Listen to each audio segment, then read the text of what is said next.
Welcome back to TruckU. Now today we've been talking about error codes and those pretty little lights that come up on your dash, you know, the ones you don't want to see. One of the most common lights that you don't want to see is the check engine light. And one of the most common sources of that is a P300 error code.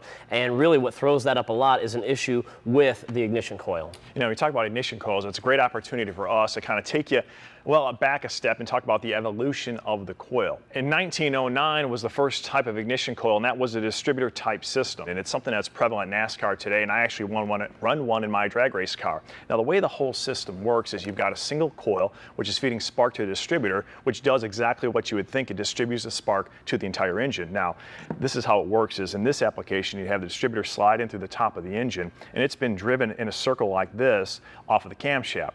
So as this is turning, you've got this rotor up here which is turning. Now in your car all you're going to see is the top on like that, but if you look inside you see what's happening is as the engine turns around, this rotor's turning, it's distributing spark to each one of these posts here, which is going out through a spark plug wire to each individual cylinder. The good thing about it is, well, you can make some power. The bad thing is it's not really that efficient. You know, you talk about it, plug wires, the length of those wires, you've got more opportunity to lose spark, to lose energy, to lose ignition, and that's not a good thing. Now, mechanically speaking, there's a couple things you have to have intact for it to work correctly. You've got to have this timed correctly into the engine. If you don't, it'll misfire. If you do something as simple as across a plug wire, it'll misfire as well. You know, come to think of it, I don't even know why I run one of these things. There's a lot going on with that, right? Right around 1985, some guys were hanging out saying, we have got to take this and make it more efficient. And that's what came about with the direct ignition system. Now this was nice because one coil could run 2 cylinders, right? So they didn't have to work as hard.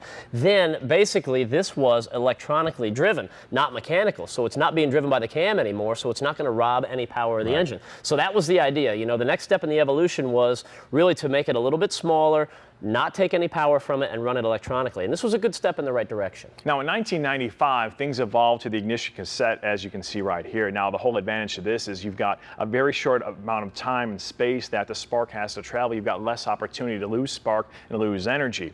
Now the drawbacks to this is the fact that, well, they're specific to each particular engine and each particular application. The other thing too is if one of these coils goes bad, you've got to change out the whole system, which can be expensive and kind of a bit of a pain, to be honest with you. Sure, so that same group of people, or maybe some different guys, were hanging out going, you know, we're tired of junking this whole thing because one went bad, so we're going to go to this, the next step in the evolution. And it's a coil near plug is what they were calling that. And the coil is right there. If this went bad, all you had to do was replace this one and not this whole unit. Now, keeping with that theme of lighter, smaller, better, shorter, you got the pencil coil, which came about in 2001, and it's prevalent in a lot of passenger cars you'll see today and trucks. And as you can see, it's physically smaller than the other one, and the whole idea, once again, you've got less opportunity for it to lose spark, less opportunity for it to lose energy, and you know, you only need one per cylinder. So what you do is if one goes bad, you don't have to worry about junking the whole system like you did here. You don't have that loss of power through all those wires in that whole system like you had here. And I'm starting to think the coil evolved over time, and it's gotten smaller and better and lighter and faster, and I'm still running something like this. You know, I wonder why I got killed last week. I'm no crew chief, but the coil has evolved, and it might be time for you to evolve as well, my friend. Yeah, I think something to think about. The B-Man needs to evolve as well.